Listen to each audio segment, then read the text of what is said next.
Welcome to the Spring 2021 lecture series of the Architecture Department at MIT. My name is Gediminas Urbonas. I'm artist and professor in visual art at the MIT program in Art, Culture, and Technology. Before I introduce this event, I'd like us to begin with the land acknowledgement. MIT acknowledges indigenous peoples as the traditional stewards of the land and the enduring relationship that exists between them and their traditional territories. The land on which we sit is the traditional unceded territory of the Wampanoag Nation. We acknowledge the painful history of genocide and forced occupation of their territory, and we honor and respect the many diverse indigenous people connected to this land on which we gather from time immemorial. Thank you. The lecture series of the Architecture Department at MIT is organized in collaboration with a discipline group whose selection of speakers is reflected in the department's joint lecture lineup. Before I proceed to introduce tonight's speakers, I'd like to mention two upcoming lectures in the series. On April 23 at 12 p.m., we will have 30th Arthur Schein Memorial Lecture featuring a talk by Christine Binswanger of Herzog and de Meuron, titled Hospital, the Allure of Complexity, followed by a conversation with Dean Hashim Sarkis and Jason Franzen of Herzog de Meuron. On April 29 at 6 p.m., we will have the MIT NOMAS lecture. Joseph Kunkel will give a talk titled Bridging Boundaries in Native and Non-Native Communities, an Architecture for Wealth Building and Equitable Opportunity. Please mark your calendars for these events.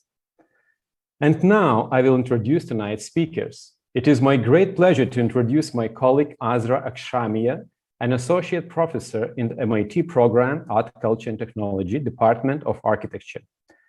Azra is artist and designer practicing in public sphere. Her work and research explore how social life is affected by cultural bias and by deconstruction of cultural heritage within the context of conflict, migration, and forced displacement. Her work has been shown internationally in art and design venues, and also will be presented at the upcoming Venice Architecture Biennial, curated by our Dean, Hashim Sarkis. As a graduate from HTC program, Azra is an avid writer. Her work is published in 2 monographs, Mosque Manifesto and Museum Solidarity Lobby. Azra holds master degrees in architecture from Graz Institute of Technology and Princeton University, and a PhD in history, theory, and criticism in architecture from MIT. Azra was part of the team awarded the Aga Khan Award for Architecture in 2013 for their design of Islamic cemetery in Altach, Austria. She was also recognized by the Art Award of the City of Graz in 2018 and an honorary doctorate from the Montserrat College of Art in 2020. In 2016, Azra founded the MIT Future Heritage Lab, an experimental laboratory that invents creative responses to conflict and crisis at the intersection of art, culture, and preservation. Her lab brings together a network of individuals and organizations from various regions and, quote, to jointly imagine utopian programs, perform ameliorative gestures, and realize transformative projects, unquote, which we hope to learn more about tonight. Azra's lecture will be followed by a discussion with Ulrike Al-Khamis and Sean Anderson. Ulrike Al-Khamis is a well-known figure in the field of Islamic art with over 20 years of experience as a curator and senior advisor for museum and cultural projects. She holds a PhD in Islamic art from the University of Edinburgh and served as a co-director at the Sharjah Museum of Islamic Civilization, as well as senior strategic advisor to the Sharjah Museum's department in the United Arab Emirates from 2007 to 2017. Dr. Al-Khamis is the first to hold the position of Director of Collections and Public Programs at the Aga Khan Museum, a role that oversees all the museum activities related to collection management, academic research, exhibitions, public programming, and performing arts initiatives. Dr. Al-Khamis currently acts as Interim Director and CEO of Aga Khan Museum. Thank you, Ulrike, for joining us. Sean Anderson is Associate Curator in the Department of Architecture and Design at the Museum of Modern Art in New York City. He has practiced as an architect and taught in Afghanistan, Australia, India, Italy, Morocco, Sri Lanka, and the United Arab Emirates. He has written a book on South Asian ritual sculpture and a second book in Invisible Colonies, Modern Architecture and its Representation in Colonial Eritrea from 2015. At MoMA, he has organized the exhibitions Insecurities, Tracing Displacement and Shelter, and Thinking Machines, Art and Design in the Computer Age, as well as collaborative collection displays, including the ongoing Building Citizens and 4 iterations of the Young Architects Program. Co-organized with Mabel O. Wilson, the exhibition Reconstructions, Architecture and Blackness in America opened in February this year. Thank you, Sean, for joining this event. Please find more information about the impressive publications and exhibition of our speakers and discussant on the department's website. Following Azra's talk and her discussion with Ulrike Al-Khamis and Sean Anderson, we invite you to join us for the Q&A session, which will be digitally moderated by the 2 exceptional graduate students, Mariam El-Nozahi, curator, archivist, and cultural manager currently pursuing her SMARCS degree in the Aga Khan program, and Jesus Chucho Ocampo Aguilar, an artist and architect, currently completed his SMARCS degree in the ACT program. Thank you both. Without further ado, please join me in welcoming Azra to the Zoom stage.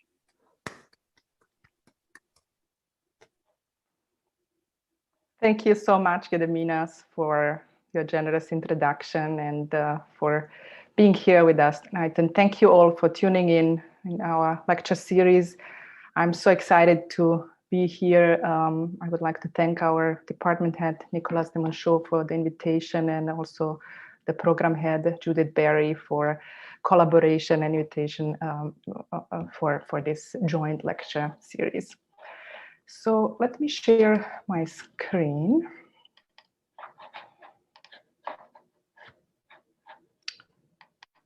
Oops, oh, wait, not yet.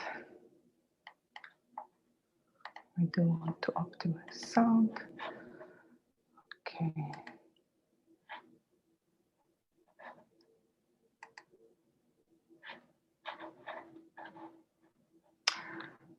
Super. So I would like to begin with a little bit of a kind of personal reflection and the work of my students, and reflect on the moment in which we are living. Just about a year ago, I started this project, Co-Mask, in a kind of very anxious situation and pandemic that was coming upon us, and all these memories of war and existential crisis came upon me from Bosnia and Sarajevo, where I came from. And I was trying to find a way to react and channel that anxiety, but also to find connection in that moment of crisis. And I made this mask with smiley lips and cutting out my own T-shirt and my husband's T-shirts, and to invite people to not only physically distance, but also to find a place to smile and kiss at the time when physical distancing was important to protect both ourselves and the community. And I reached out then to our MIT community and also their networks of networks to collaborate on this. And I found tremendous support, and it was so beautiful how this project took off thanks to so many individuals who joined forces randomly. Some of them I knew, but friends invited friends.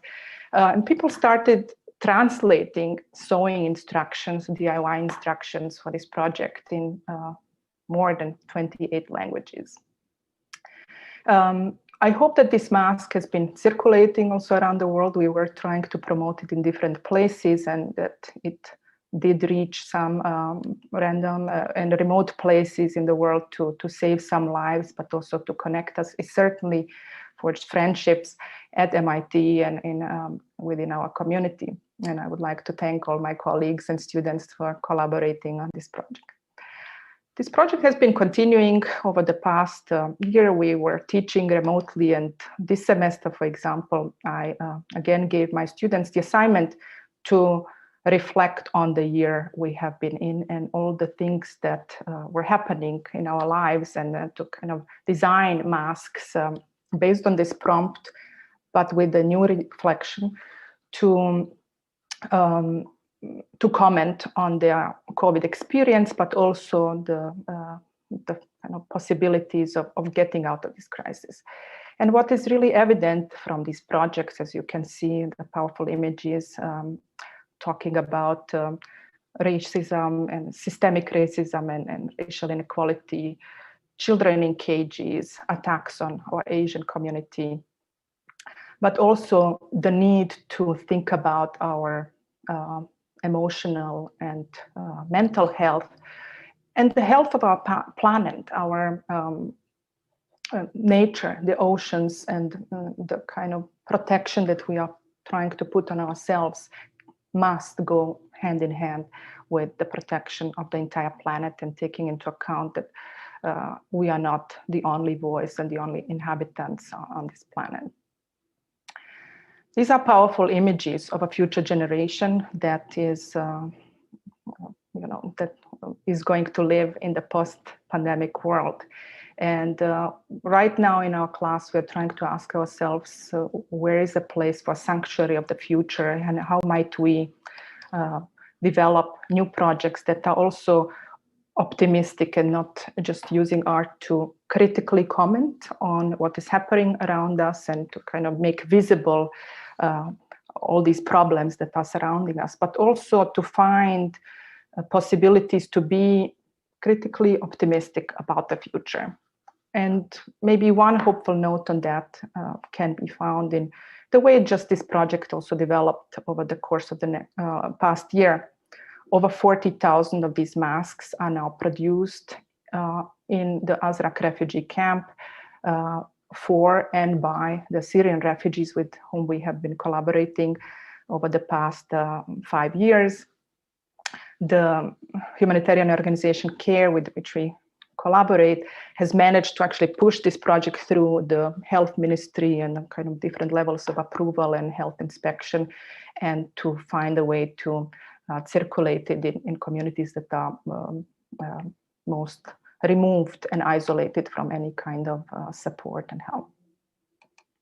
And it is in these places of the most vulnerability, let's say, and deprivation of cultural deprivation and access to any kind of infrastructure and possibility for future, that we find an inspiration. And I would like to talk about the strength and resourcefulness of Syrian refugees in this moment that can be, I think, an outlook for not only the future that we might all have, but also important lessons could be learned from these places for the generations to come. Here's an image that for me has been really striking for the last couple of years.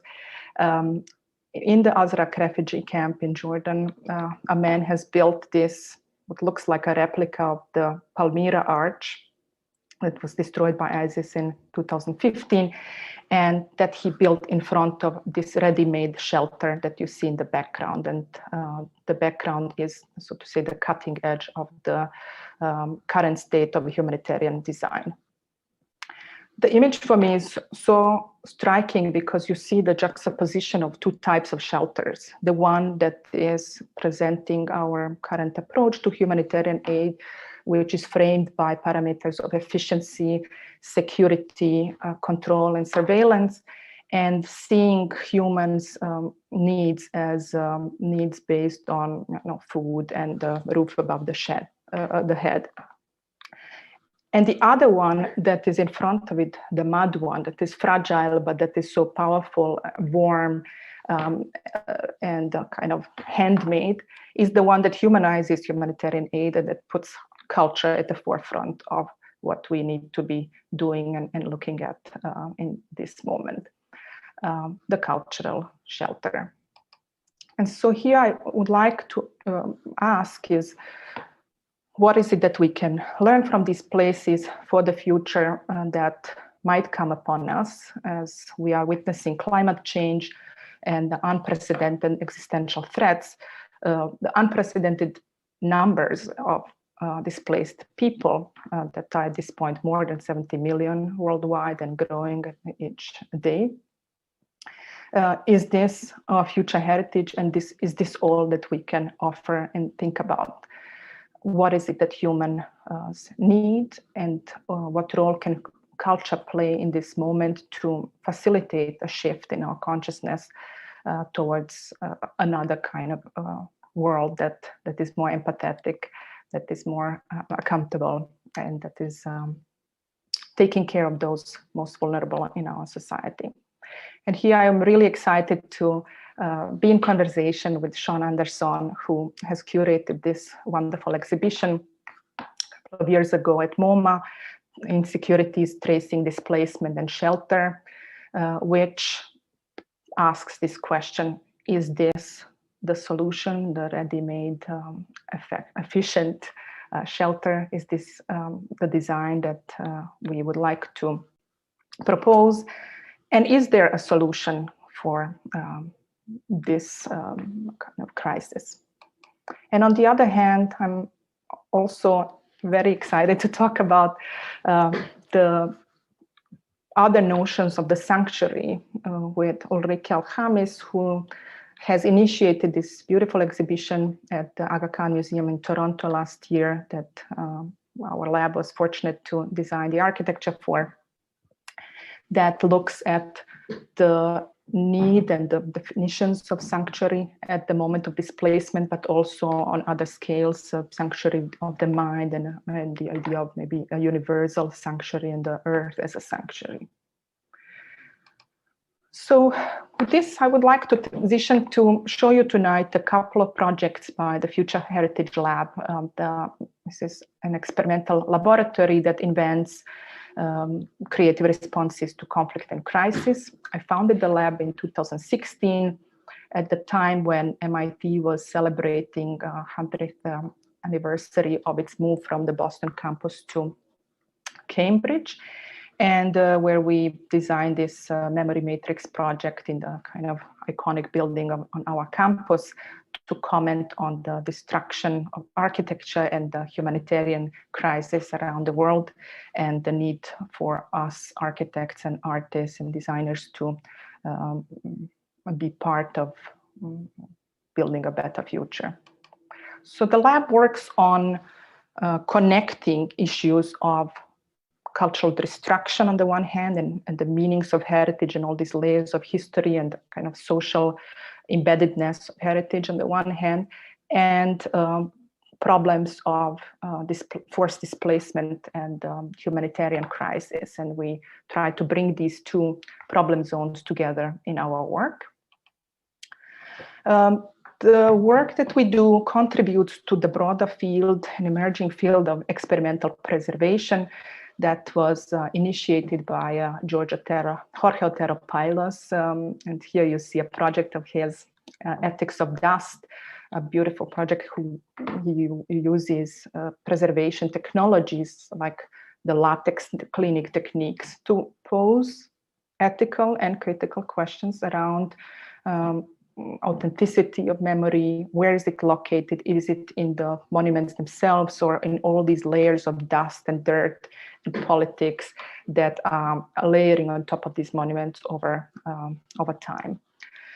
And I also align myself personally with some cutting-edge contemporary artists like Mohsin Alehari, whose work I really admire as well, whom designed this quite provocative and powerful project called Material Speculation ISIS, prompted by the destruction of cultural artifacts by ISIS in 2015 and 16, where she is using technology, 3D printing technology, in a critical way to not just reproduce these artifacts, but to take record and archive also the moment of destruction as a part of the history of these artifacts, and also to disseminate information that is contained both in artifacts of heritage, but also around the destruction, and make it accessible worldwide. So other component of our work is building on these questions and is asking how useful is technology. This moment we are at MIT, where technologies are invented, 3D printing, photogrammetry, all these digital technologies prove very useful and open up new avenues for preservation in the moment of specifically cultural destructions. But then they also bring in certain problematic points with them. Who owns these technologies?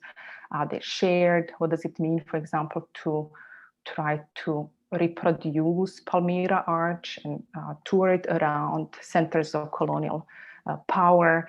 You know, how do we even go about deciding which moment in history do we decide to preserve and reproduce by these technologies? Is it, in this case of Palmyra Arch, you know, the founding moment of the arch? Is it the moment of destruction, the 19th century restoration?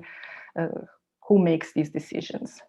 And what about other kinds of technologies and that are also technologies that are not accessible to everyone? In Syrian refugee camps in Jordan, for example, and here you see an image of a man from Daraa who is working in something like a heritage lab in the camp, building models of Palmyra Arch out of mud and kebab sticks.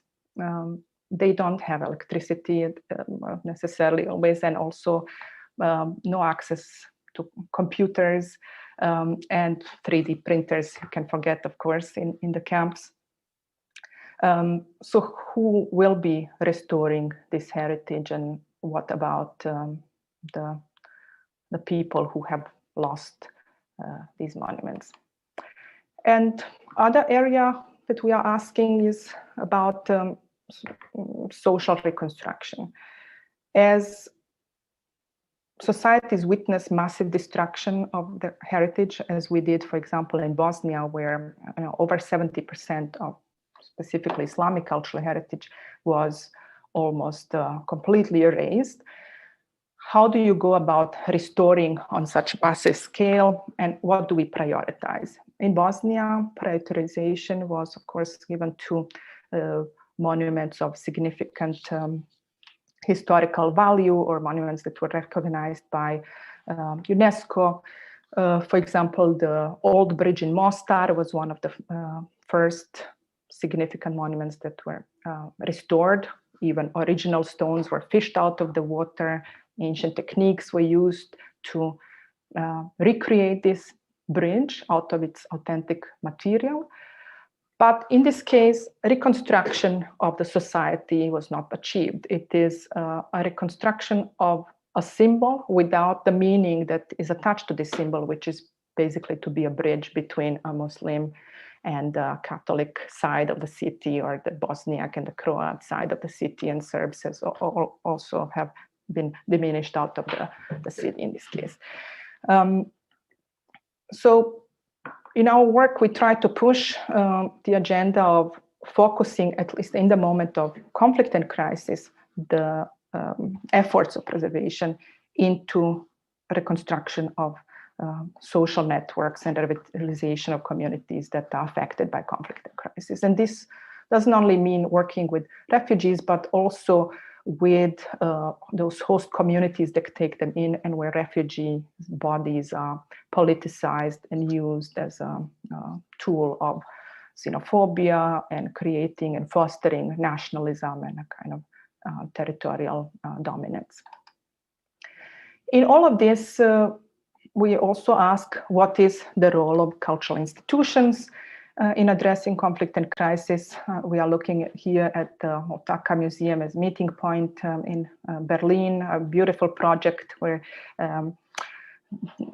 Syrian refugees were invited to serve as guides in the museum, and in this way also connect with the host community. And finally, what is the role of art and design and its impact? Can we move beyond awareness raising and critique to also insert ourselves in these spaces? And what can we bring in, and how can we be useful? And also, what can we learn from these places? So over the past 5 years, we have been working in Azra refugee camp in Jordan, the second largest refugee camp in the region.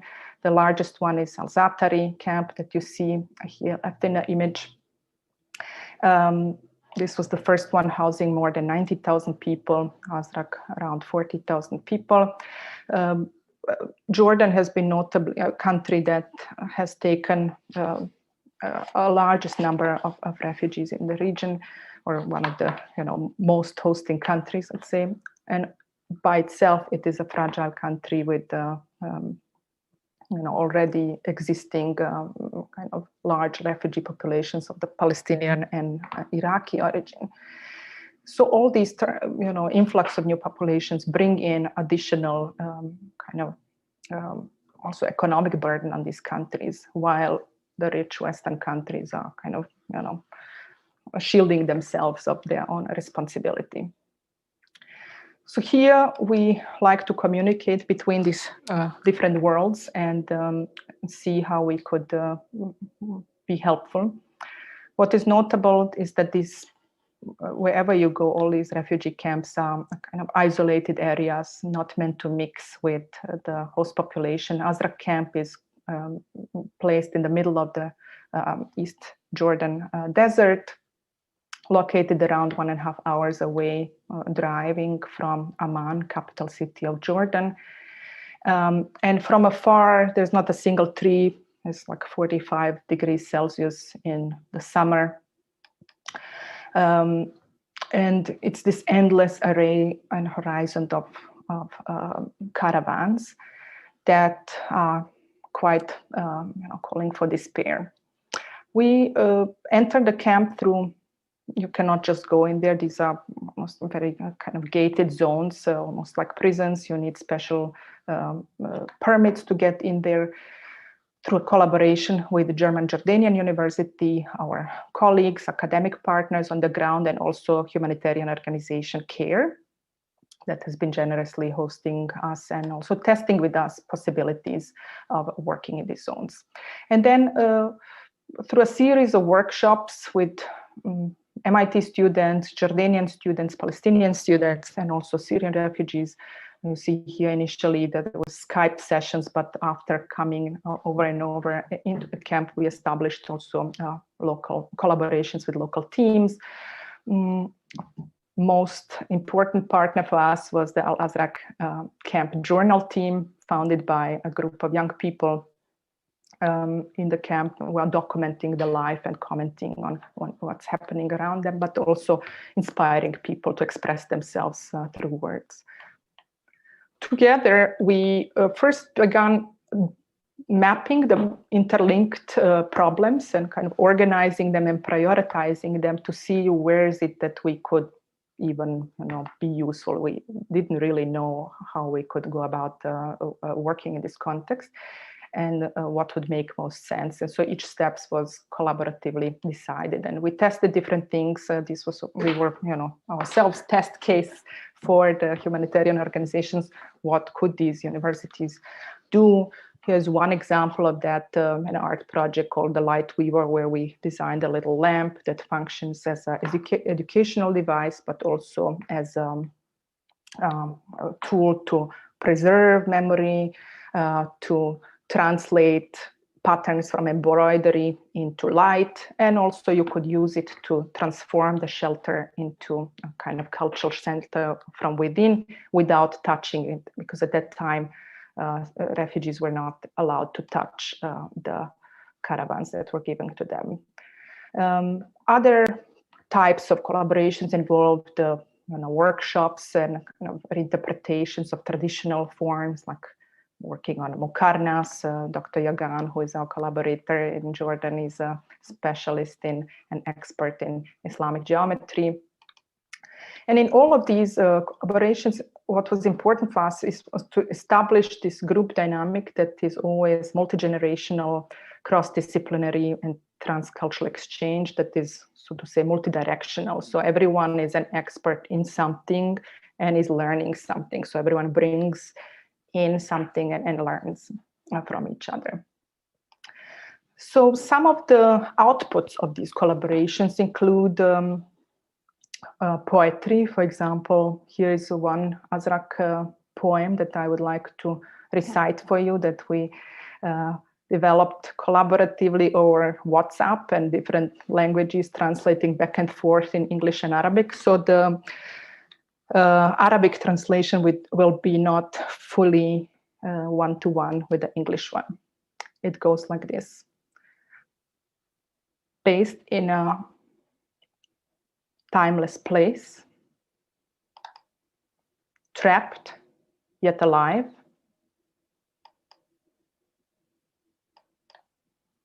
a living part of the world, inspired by heritage. Here, dignity is invented, overcoming scarcity to exceed your comforts. Living memory of home, still human.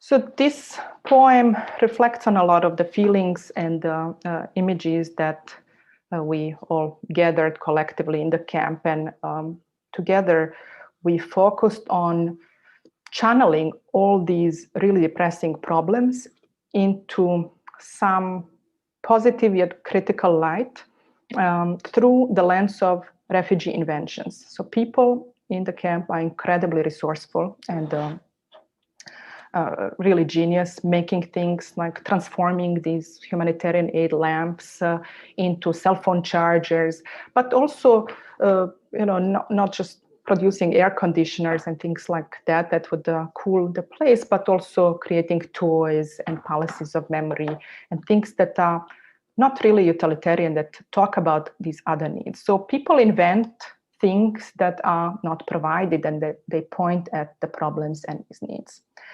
So together over the past couple of years, we have been working on analyzing, documenting, and analyzing these everyday inventions. Here are some of these. I will just show you a few examples because we are working on a book of these, and there will be a separate lectures on that, so I don't want to show too much. But for example, you see here an image of a residential unit that is being beautifully clad from inside by transforming these core relief items like the UNHCR wool blankets that are provided to people, and creating a kind of majlis arrangement, a seating arrangement that is a welcoming place for guests, but also it's multiple use, so you can use it for private space in the evening. Or this configurable water fountain that is made out of plastic water buckets and a shisha fountain. And that could also then be disintegrated and used for something else.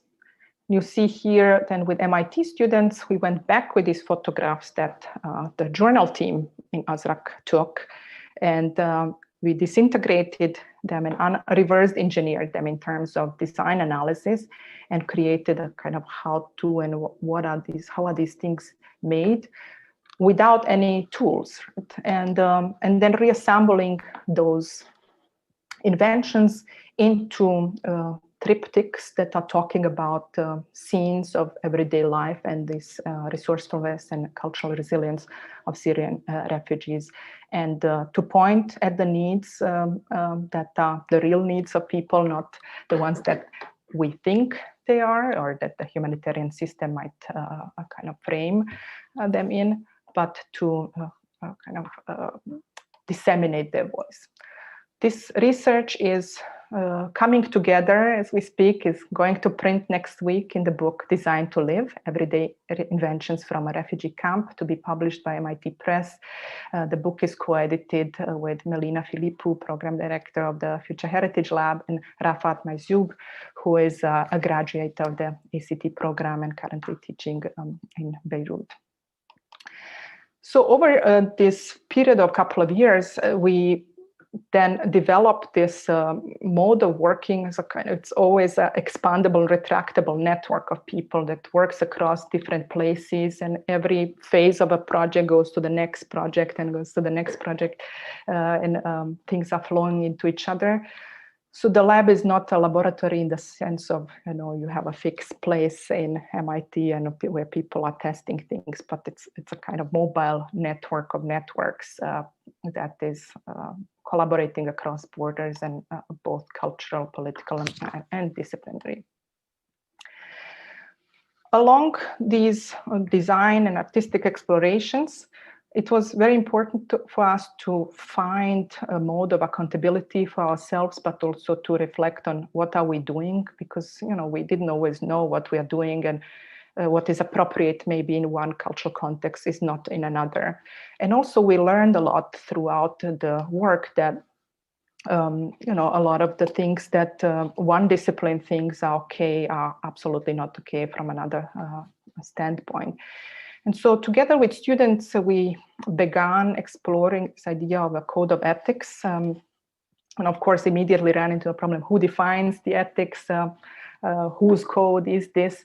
So the code gradually evolved. It began with kind of students looking at the best and worst practices in the field, examining them both in terms of the kind of artistic questions that they're asking, but also the what does that mean to the different audiences that they are engaging, and what are the ethical implications of these projects. And then, but also looking at the humanitarian aid, and I will show one example of Sarah Tolga and Hugh McGee talking about these humanitarian donations and things that we send to these camps. So if a country is sending all these items from far, far away into a camp, what does this mean about the aid and beneficiary relationship, and how can art and design comment on this? So yeah, we were interested in that question because the story of shipping bikes from Amsterdam into the camps can be read in a multiplicity of ways, and I think art and design has an opportunity to respond to those. So one way to read it is it's kind of benevolent government sending goods to the needy. But in this transaction, the city of Amsterdam, they gain something as well, whether it's political, brownie points, or in fact the bikes are a problem in the streets of Amsterdam and they have too many. So I think that art has a role to play here in commenting on, is it okay to send bikes in this way? And of course you can say, yes it is, it's great, let's repurpose those bikes. But another way of thinking about it is, maybe it's not okay. What would an art project look like if you flipped it? So what would the trash of the camp look like as an art project on the street of Amsterdam? I think this class is somewhere where you could pose that question and try to answer it. So classes are one way in which we were developing some of these questions, but the other format were also different types of events. For example, design for the real world across scale, a symposium in Amman that Melina Philippe organized in collaboration with Amman Design Week, that invited both Jordanian designers, international designers, Syrian designers, and also refugees, urban refugees, to jointly discuss these questions. Also humanitarian aid workers were there. Presentations of different experts were informing these conversations, but also there were social gatherings that, we were hosting dinners, well, actually meze over hummus, another kind of fought over item of food, that was curating the conversation on the table. And you see here traces of these dinners and where questions were raised, marked on the tablecloth around the hummus, together with the stain and all the dirt that remained from the dinner. And then those questions we extrapolate and reshuffle.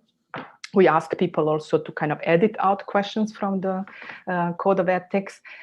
We use them for awareness raising. Everyone can take these questions with them and bring in new ones. But for our lab, it's also a form of a kind of accountability, and also artistic medium that can be exhibited. One token of it and a vehicle to facilitate these conversations are also these chocolate coins with the Code of Ethics symbol on them. And it says, on the one hand, privilege, and on the other, the benefits. So who benefits and who has which privilege. And then also good intentions and a road to hell, two sides of the coin. The taste of the chocolate is bittersweet. So all of these different explorations led us to one of the most recent projects called the T-Serai. It is the acronym for Textile System for Experimental Research in Artistic Impact. So a systemic approach to thinking about future heritage and bringing all these issues together. It is, on the one hand, a tent project that is developed both by researchers at our laboratory at MIT, but also in collaboration with students and Syrian refugees in the camps in Jordan. You see here some of the images of the tent. It's made out of recycled clothing and humanitarian textiles, and the interior features this beautiful red kind of floral environment. The tent really positions 4 pillars of future heritage. So on the one hand, it is about imagination across a time scale. So when we exhibit the piece, it was shown at the Sharjah Museum of Islamic Civilization, and it will be shown in Venice. The tent is positioned as an imperial tent of a kind of imaginary empire called the Displaced Empire, taking place in the future 100 years from now, when majority of the Earth population has become displaced, forcefully displaced. And the city of Azra has become the capital of this imaginary displaced empire. And we are looking back at the history of that empire and the Azra city and the inventiveness of people, and kind of which informed the identity of that empire in the future. The form of these collapsing timescales is a hybrid of the Azra camps, so-called T-shelters. This is the official name of these kind of cutting-edge shelters, and the Ottoman portable palaces, the military palaces. That's the imperial kind of aesthetic, and you see here the interior panels featuring these arches with lanterns in the middle, which are referencing the interiors of the Ottoman military tents. You see here in this image in Ottoman Empire, notably the Sultan tent complex included everything that the Sultan needed, like the separate tent for each of the different functions, the tower, the treasury, the holy relics, council of the state. So this is something that we are referencing here, but also referring to the rich applique traditions in the Middle East region. There's actually an ongoing and still threatened but beautiful and vital craftsmanship of Akšamija that you can see in Cairo, that is about like symmetric designs of these beautiful patterns. See in these images. And the third reference and inspiration for this are, of course, these shelter modifications in the Azra camp that people are doing, that we found in the Azra camp. All of this together comes in the form of this tent that is also featuring imperial banners with denim drawings, those triptychs that I have shown earlier, depicting our present but future's past life in Azra camp and the inventiveness of the empire.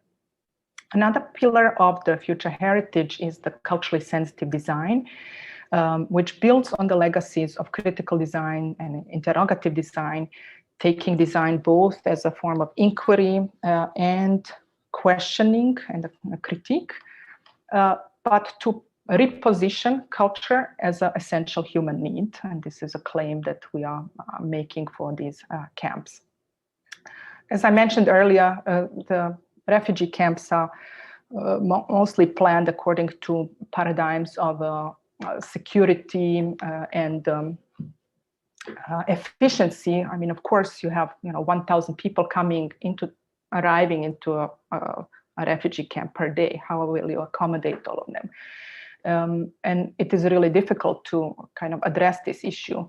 Of course, there are lacks and they are felt in the everyday life of the people. For example, privacy concerns are not really taken into account, especially in the Arab culture.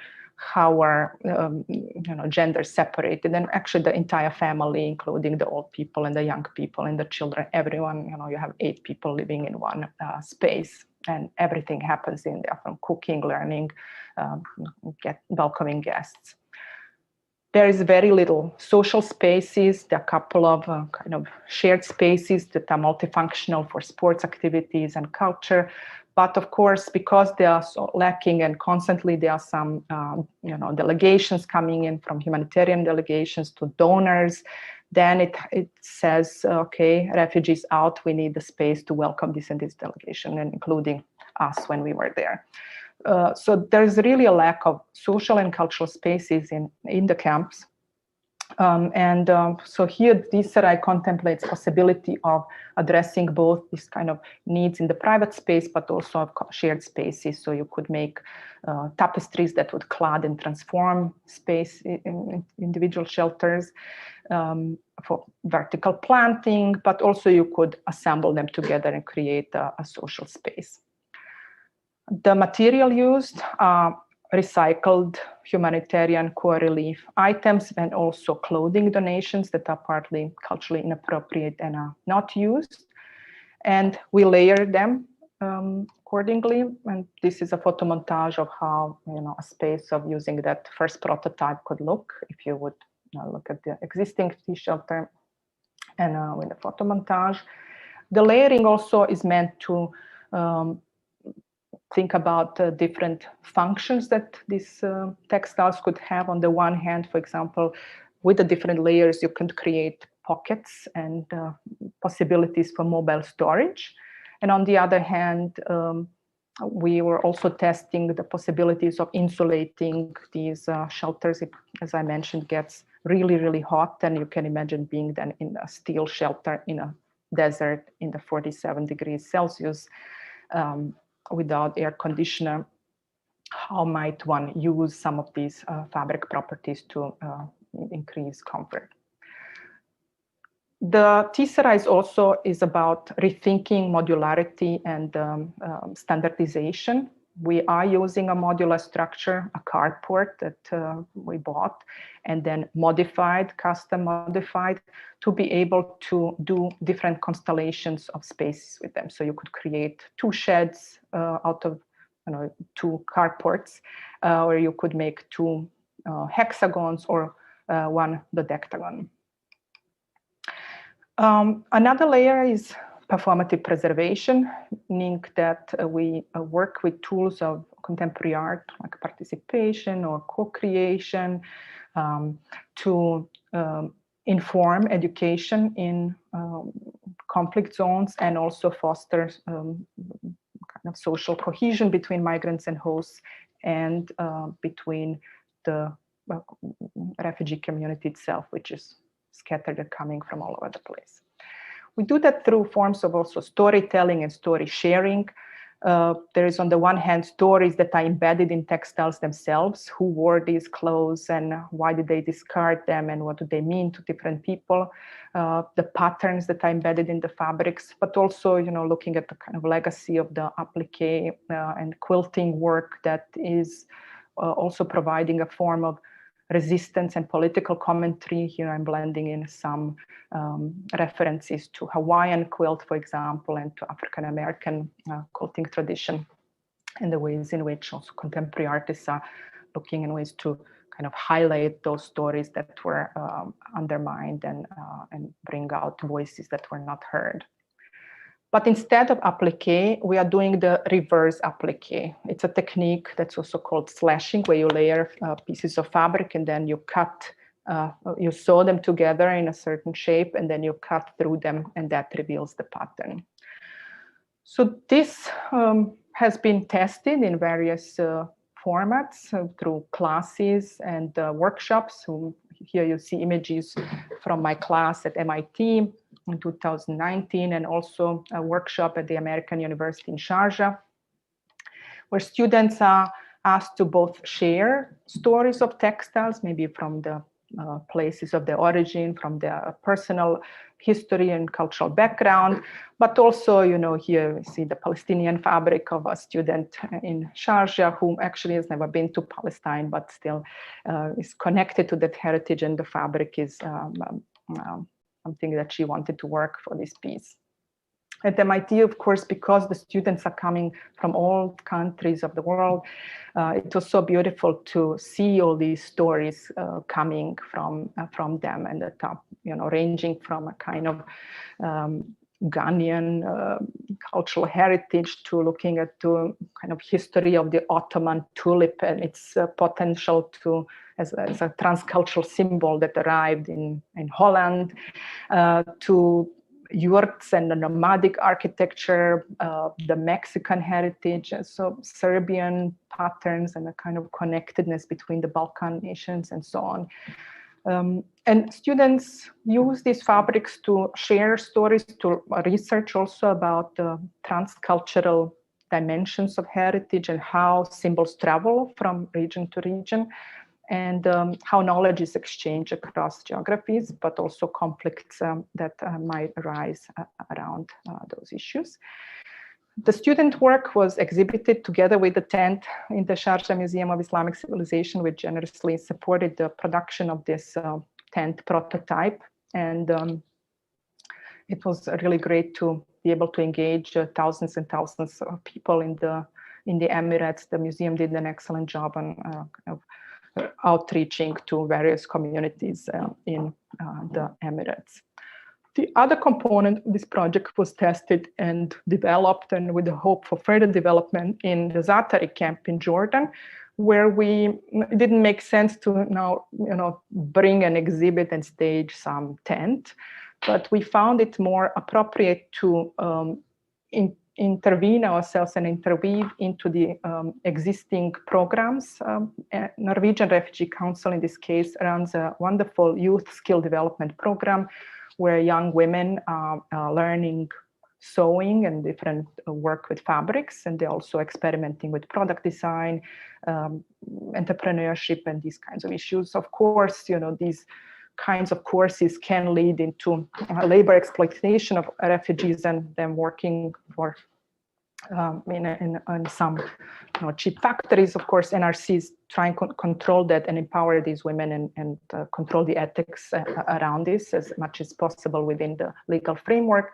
And we collaborated with them to see how we could also inform that education, that it's not about just technique, but also about storytelling and imagination and creation and personal expression.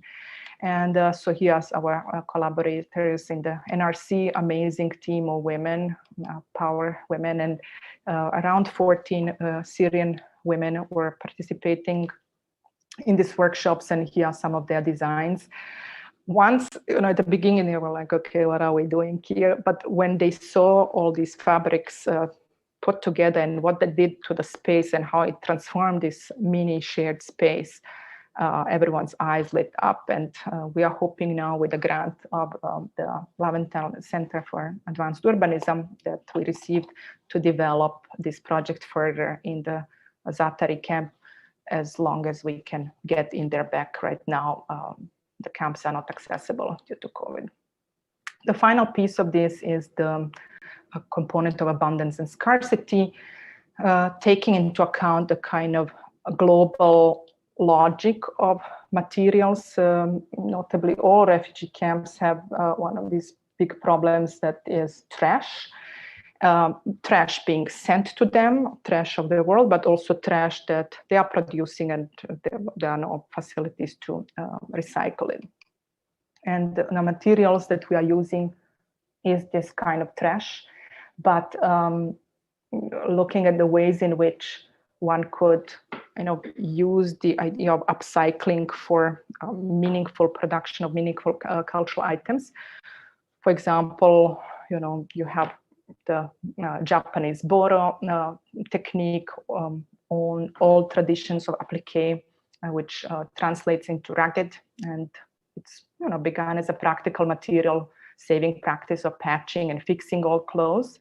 But there is beauty in this mending and fixing and layering of these clothes that some contemporary designers like Anna Heringer and her wonderful social enterprise Dipti Textiles have picked up, and they are working with thrown away saris, layering them and creating these gorgeous fabrics that are also turned into products, into maps as well, and into architecture. And the whole business model around that is quite ethical and supports these communities.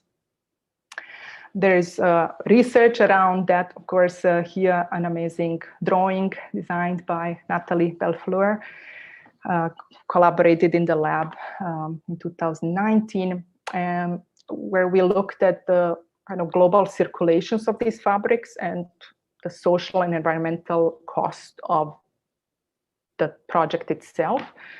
And when you look at the way in which each of our own T-shirts is circulating, you can, you buy something at H&M, you throw it away after a couple of times of washing because it's lost its charm, or you gained weight. If it might get recycled or resold, but not many of fabrics get resold and recycled. Many get burned in different burning recycling facilities, like in Sweden, for example, or the trash of the Western world gets sent back to places like Bangladesh and India, thrown into villages that are specialized on shredding and recycling the fabrics. shredding them back into refugee blankets that then end up, so to say, in places like Azra camp. So the global embeddedness and our own participation in this system of inequality that produces displaced people is something that we continued into the exhibition Sanctuary that Ulrike initiated at the Aga Khan Museum in Toronto and invited us to design the architecture for the exhibition. The exhibition was curated by Cheryl Hines from the Foresight Foundation and Michael Chagnon from the Aga Khan Museum in 2020, and exhibits a series of carpets that were designed by different contemporary artists, commissioned specially for this exhibition from the Foresight Foundation. 36 artists from 22 countries created these woven artworks, reflecting each in their own way on the notion of the sanctuary. And we thought that then working with weaving as a way of kind of interweaving stories between these carpets, but also creating architectural framing for the exhibition would be an appropriate way to deal with it, but also to bring in the exhibition visitor and the constituency of the museum into the conversation. And the Aga Khan Museum has an amazing outreach where the visitors contributed with T-shirt donations. Over 2,000 T-shirts were collected for the exhibition, and half of them, I think, from the community. Some was sourced from secondhand shops. And these T-shirts had to then be organized by colors, shredded, and cut into threads that would then become kind of interwoven into these looms that are pointing at the kind of systems of stacking and the global textile industry. And the exhibition ends with this giant 18-meter long drawing that was designed together with MIT students and Natalie Belfleur, Stratton Kaufman, Isadora Stahl, Emily Wisseman, and myself, that is unpacking the environmental, social, and technological costs of the materials used in the exhibition. And you see it. So here's the whole exhibition. And then there's this long hallway where this drawing is positioned. And that, through referencing sewing patterns of T-shirts, points at the kind of interwoven histories and problems embedded in fabrics, from the Euro-Asian steppe and the kind of histories of exchange along the Silk Road that are embedded in fabrics, to the stories like Harriet Power and Elizabeth Hobbs, Kelkie, enslaved women in the antebellum American South, who sustained and enriched the decorative art of quilt making, using the medium to preserve and transmit shared histories. And many enslaved women made quilts for both the plantation family and their own kin, occasionally using the artisan skins to find partial relief from other more punishing forms of forced labor. But we're also looking at places like Uzbekistan and the kind of monoculture of the cotton, the forced labor of Uyghur in China, and the genetically modified forms of cotton, which at this point more than 93% of cotton grown in the United States and India was genetically modified. And we might ask what that heritage of this cotton and of this cultural product, let's say, will be in the future. And finally, post-use life, a piece of clothing is recycled only once in 3 years. It's resolved, sometimes at lower price, and exported to developing countries. So with this, I would like to leave us with a couple of contemplations on the sanctuary themes at the Aga Khan Museum: Sanctuary at the Age of Displacement, Sanctuary of the Mind, and maybe a theme of a universal sanctuary.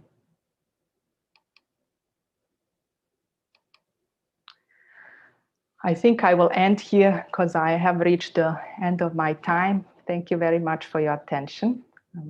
Stop the share and invite Ulrike and Sean to join me in the conversation. Thank you. Thank you very much, Azra. That was such a rich conversation that really gave us complex departure points for further thought. But what struck me was that at the heart of everything that you just presented to us was perhaps the ultimate recipe for peacemaking. And that is people coming together through dialogue and an eye-to-eye dialogue to share in storytelling and to create conversation pieces, in a sense, that then allow them at the same time to materialize their reassertion of self, of humanity, of their dignity, and presence in the world. Mm. And I think this is enormously powerful. It also helps, in a sense, if you look into the future, to materialize the replacement of new meaning from lost meaning.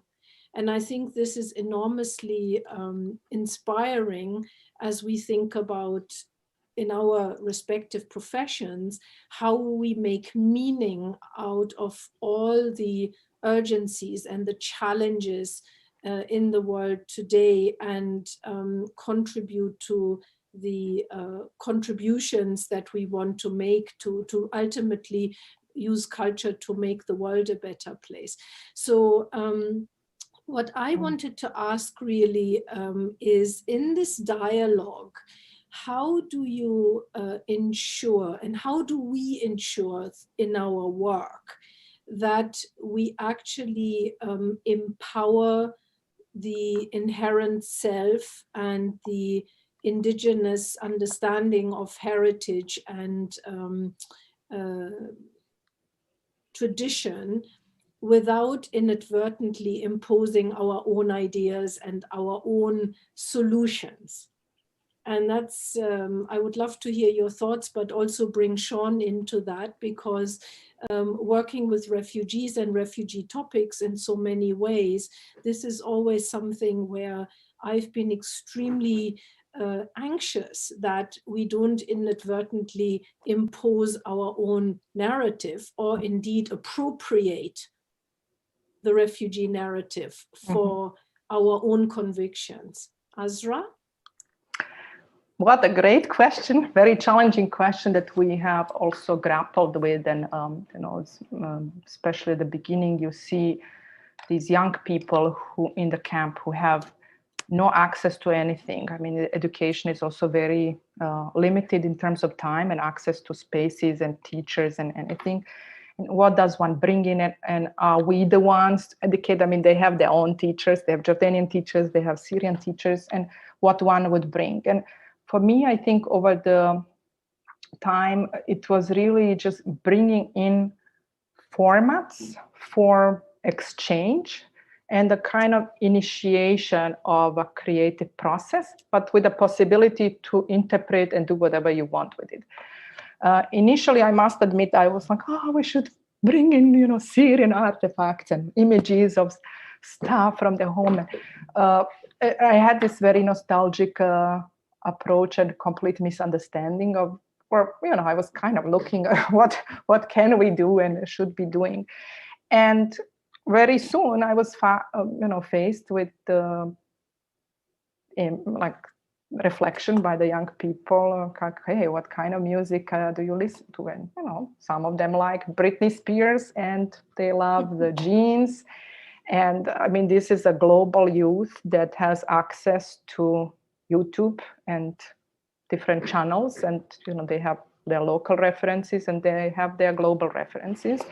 And so all of this will be possible. And some of these issues came then out in the Light Weaver workshop, where we thought, okay, maybe we should bring in Syrian embroidery and Palestinian embroidery, and look through the lens of, you know, different cultural embroidery. But then people started just, you know, creating logos and their own names, and then calligraphy and the poetry, and the, you know, engineer turned into a poet. And I think that must be possible. I think it was important to bring in something to initiate a conversation and talk about meaning and why these things matter. But if they don't matter and something else is interesting, that's fine. And the other way to ensure not to impose, that's why I think this transcultural, and this, as I said, I come there, I can bring in something, but I have no clue about so many things where I'm learning from everyone in the group. And so, you know, I always ask students to, okay, bring your samples, but bring your ideas to the table, and then we kind of exchange around them. So I hope that answers the question. Sean, what about you? Well, thank you, Azra and Ulrike, for your brilliant presentation and your work and the lab's work, ongoing, as it were. And Ulrike, it's an incredibly important question that I think that anyone who is working or even thinking about working within the humanitarians, on one hand, the humanitarian realm is in fact an imposition, right? It's an imposition and a restructuring of cultural and social forms in other spaces, more often than not, but also an imposition of for whom and with whom one is trying to, say, quote unquote, help. And so what I absolutely respect about Azra, the terms that they have established, is that the scales at which they are working and thinking about, and the interface, the multiple interfaces through and by which they can begin to, say, intervene in that space, not only the humanitarian, but also within the displaced environments, is quite remarkable. But you're absolutely right, Ulrike, that imposition, I mean, we can look at Azrak and Azatri and any other UNHCR-sponsored camp and others as fundamentally imposition, right? That the construction of spatial and social orders by virtue of or vis-a-vis security issues is an imposition.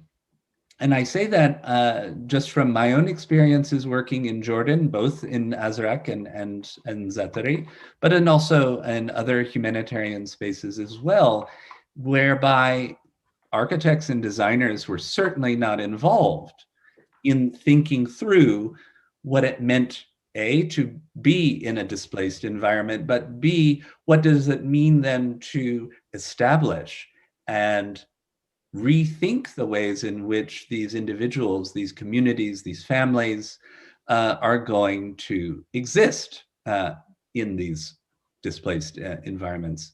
And just one last comment, something that strikes me that, and it has struck me when we were doing the research for our exhibition, but even before, when I was working in the Australasian context specifically, was time.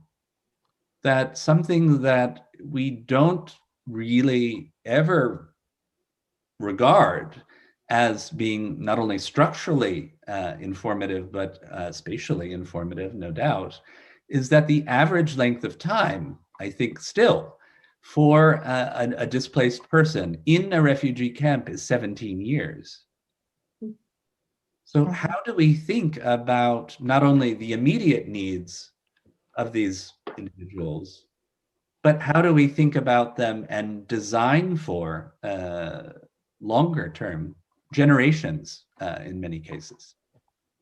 Absolutely. I think that is a timeline that most people are not at all aware of. And of course, in many cases, and that has happened in Lebanon and in other parts of Jordan, people actually have been in so-called refugee areas for 30, 40 years now, and they have become de facto parts of cities and are no longer actually transitant spaces or shelters. They have become real urban organisms. And then, of course, with all the inherent grassroots cultures that come with it, because these organisms are actually often very ingenious, very dynamic, very creative, and spirited in surviving, but also in keeping hope alive.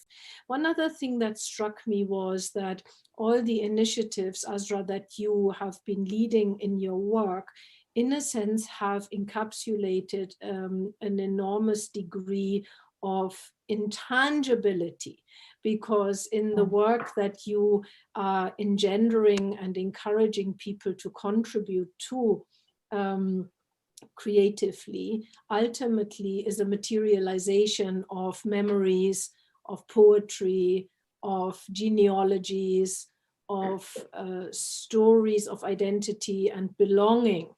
And it struck me when you showed the first slide of the miniature iteration of the Palmyra wall, that the man, in a sense, was externalizing and materializing everything that that place ever meant to him, from his national identity to a sense of place, to the memories he might have had in that particular space. And that is something that fascinates me, because when you then look at that material manifestation as an outsider, you do not see what this man himself had in mind when he built this. So we are looking at the same manifestation, but we see different things. And how do you navigate that when you deal with different cultures and their intangibilities? Another very good question. It's interesting that this man is actually, part of a group where this knowledge is not necessarily shared. You know, they do these heritage activities for themselves in a way to come to terms what's happening to them. But what I have sensed in the camps was that there could be a better use of that knowledge, let's say, if it could be shared with the young people in the camp, because there is no access to anything else. If there could be some form of possibility for sharing. People have been organizing themselves independently, and they have like a private schooling systems in the camps that is apart from the state-sponsored one. Yeah, where did I want to go? I think I lost the train of thought. The intangibility. Intangibility. Yeah. And we see different things when we look at the same thing, whether we are an insider or an outsider. Yeah, I say we also talk to the people depending on which group. I kind of switch the hat and switch the language. So when you look at the example, the Future Heritage Labs brochures, we have the kind of the NGO hat that is talking specifically about like numbers and proving impact and this kind of stuff. Of course, when you talk to people, like, who cares? And I also don't want to be perceived as this like a humanitarian organization. We are also not. We are not actually bringing anything there. It's just about really coexisting and doing art together. And at the beginning, we were perceived, of course, as humanitarians because there are all these delegations coming. And just in the way, you know, that we were seated, we were like in front, and then the people around, and they were like telling us their problems. And I immediately saw one of the images change that sitting arrangement. It's like, no, mixing tables, everyone sit around, and we're gonna workshop this together and change the way we talk to each other. That shifted the tone. What helped was that, and it's very different if Jordanians and Syrians are talking to each other, but because we are internationals, you know, I'm not veiled running around there. I bring in students who are also not male, young women. The young men in the camp wouldn't be able to talk in the same way with these women. But because we are foreigners, it allows for different kinds of communication. And there are all these intricacies of communication that are happening that, you know, where also power relationships are really weird.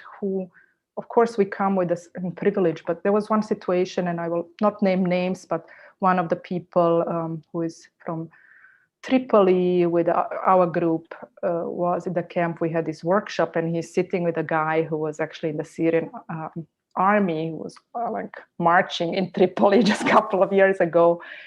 And now this guy is in the camp, and the other one is coming as a kind of workshopping. You know, so that is who is which sides of the tables were kind of turning. It was very nice to see that this kind of establishing trust and networks. It took some time. It's, you know, we didn't want to be this in and out art projects, which there are many groups that come and just like, oh, we want to raise awareness, and they'll take a picture of a couple of refugees and that's it. This is about long-term commitment at the beginning, but we didn't know commitment to what, because we didn't know where we could have some meaningful impact. And that meant basically talking with all these different hats to different people. What it came down to is quite intangible. And I think in terms of, for me, the most meaningful is that you have young people who we managed to bring out of the camp for like one day to exhibit their work at the Amman Design Week. And they came to the exhibition, and you know, one of the young people was asking me, may I look out of the window? We were at German Jordanian University. That person has internalized the prison. They didn't even know that they are allowed to look out of the window from the second floor. And when she saw Amman, she was just crying, and kind of, it was such a awful and powerful moment, realizing that this was the eye-opening for someone who has grown up in the camp and has never been out of it. And okay, that little lamp that we did was a vehicle to do that, and you know, connected us over making of something. But actually, this person got out of the city. Like some of them got really inspired by German Jordanian University. One of the guys is now studying architecture. All of them went to study. Couple of the kids who were part of our conversations and workshops did in the end drop out school because they don't see a point in education, unfortunately. And you have some geniuses in there that are like could go straight to the MIT.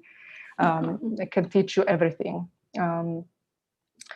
But I think for some of those kids, it's just also kind of being there and appreciating one's presence, and not everything has to have a measurable impact in that sense. I think, you know, for like being a human being and producing something that's meaningful and creative, I think was appreciated by everyone, and that's worth a lot. That you cannot really like translate into quantifiable impact measures that we also have to prove for some of the funding.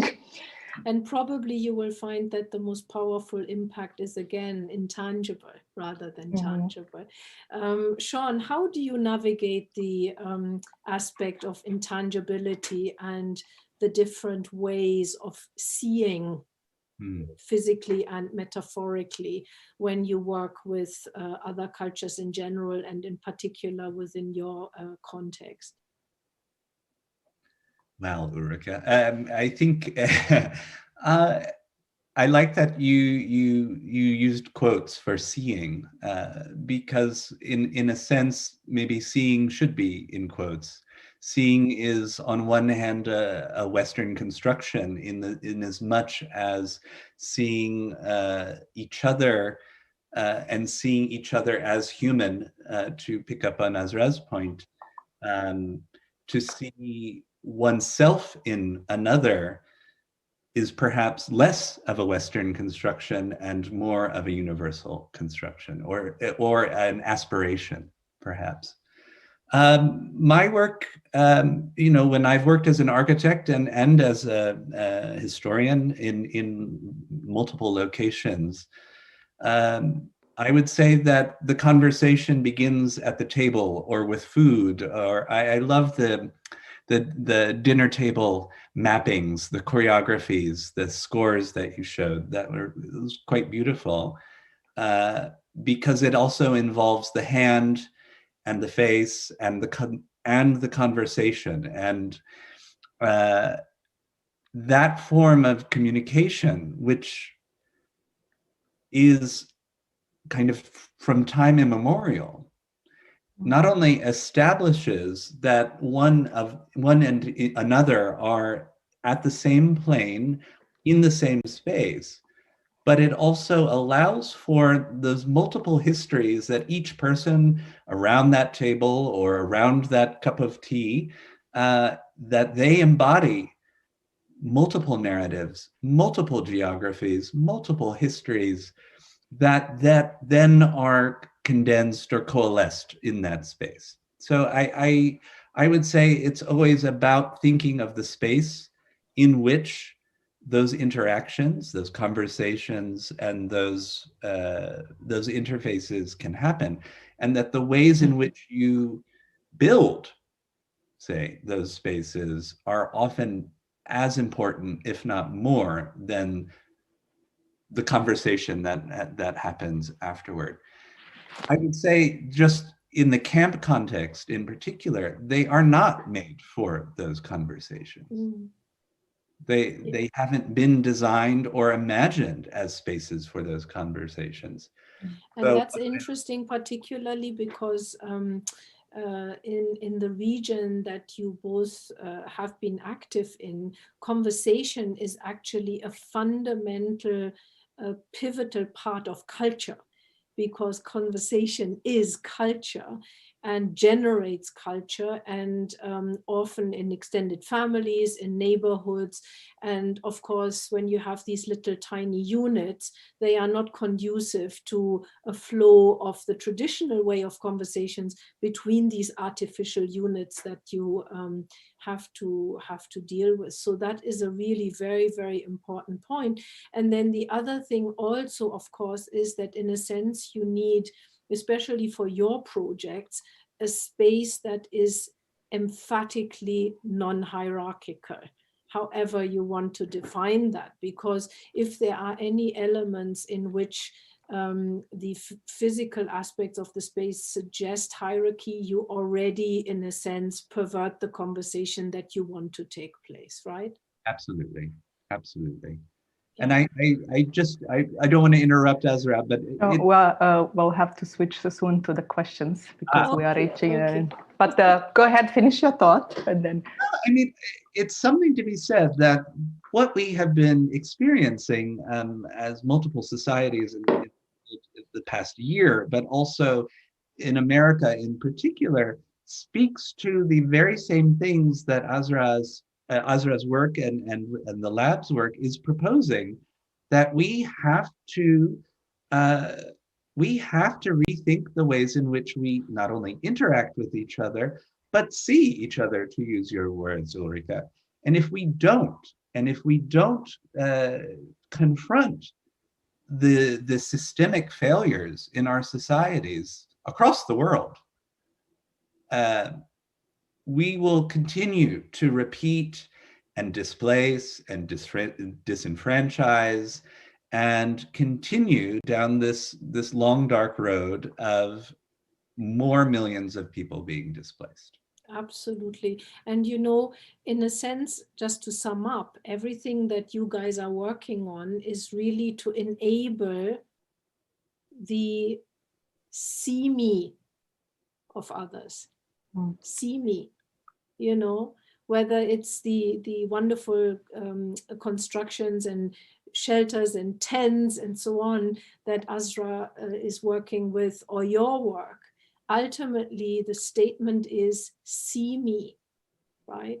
So on that note, I'll pass it over to Azra to take a few questions from the virtual floor.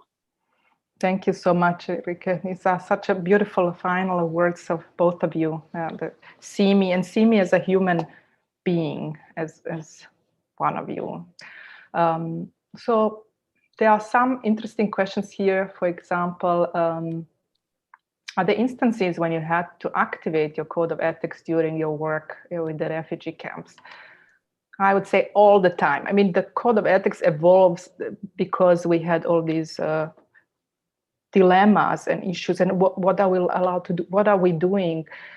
Good intentions, a road to hell. Being aware of your own privilege, but also, there were many difficult situations where, I was able to bring 5 laptops from MIT to donate them for the students in the camp.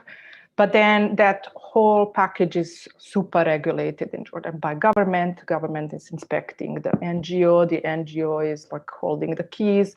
Also, they want to, prevent of them being stolen. But then the center and the closet where these laptops are available is only, open 2 hours a day, or because it's used for multiple. So what's the point of all these?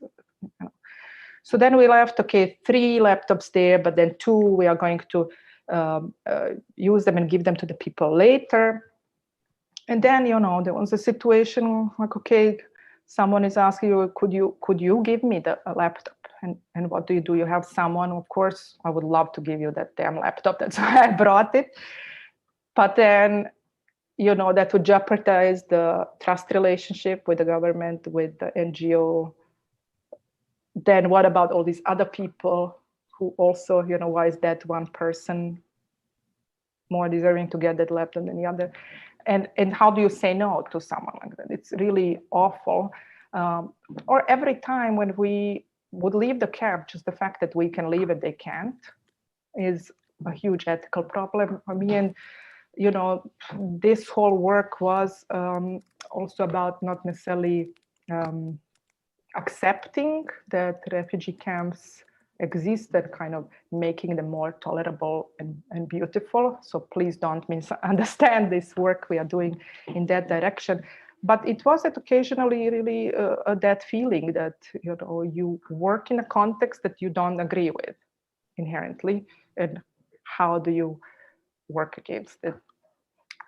It's an unresolved question. I think a realization of the code of ethics for me was very important to realize that actually, when you work in this kind of context, you will always have one foot in the dirt, and you cannot, you may be coming with your purest ideas and intentions, but you are part of an unequal world that you are reproducing. And, this is something to actually become aware of and grapple with.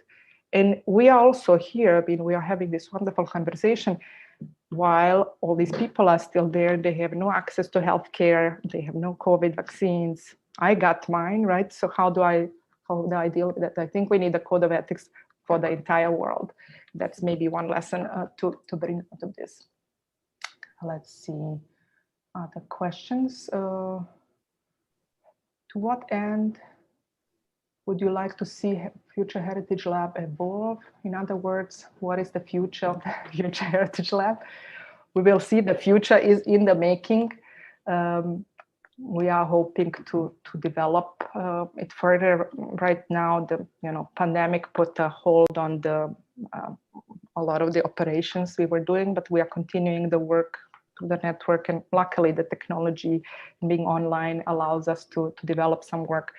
Right now, we are just finishing our book and working on publishing that and bringing it to the camp. And then, each iteration brings another set of issues. So the next discussion will happen with the people.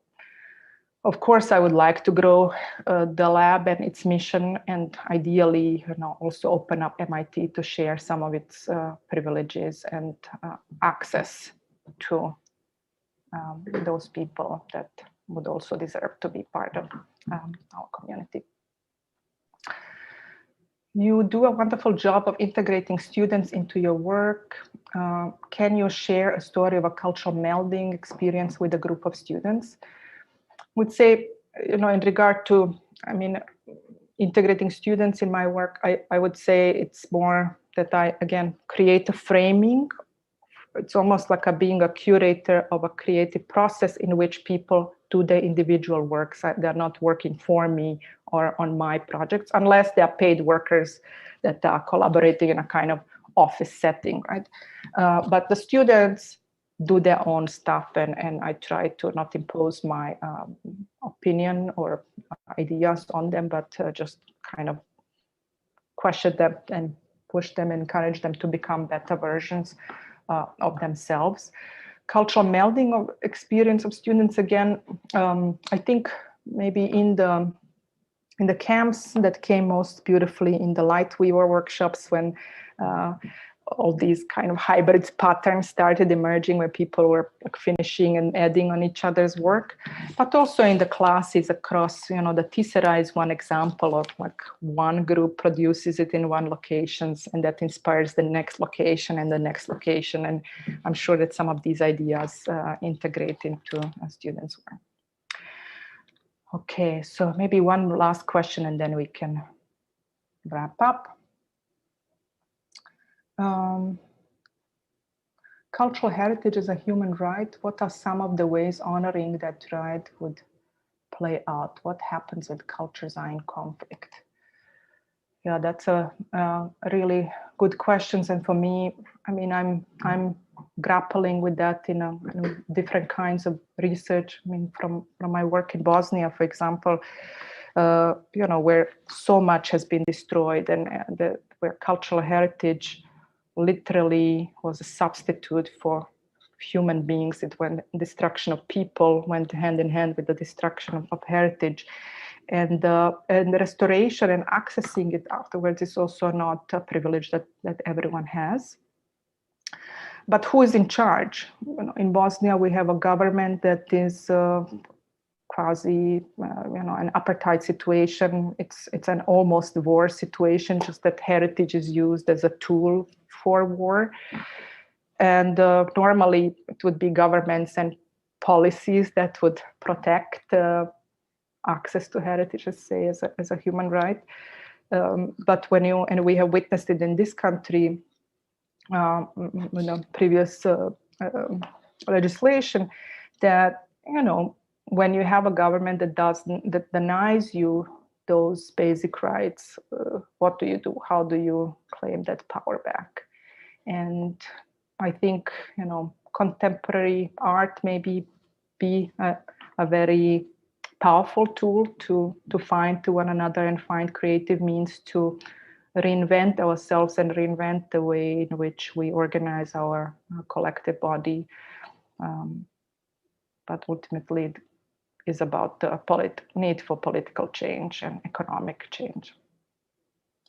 Okay, I think I will end this at this point. Thank you so much, Ulrike and Sean, for being with us. Thank you for having us. Thank you both. And big thanks also to Mariam and Chucho, who were collecting the questions and moderating them in the background. Thank you guys so much. Thank you all of you who joined us this evening in the webinar, and we hope to see you at our next lecture, which is already tomorrow, April 23 at noon EST, the 30th Arthur Shine Memorial Lecture titled The Hospital, The Allure of Complexity by Christine Binswanger in conversation with Janssen Franzen and Hashim Sarkis, Dean of the School of Architecture and Planning at MIT, and students from the department. You can see more about these upcoming events at our departmental website. Thank you, everyone, and have a wonderful evening. Bye-bye. Thank you. Bye-bye.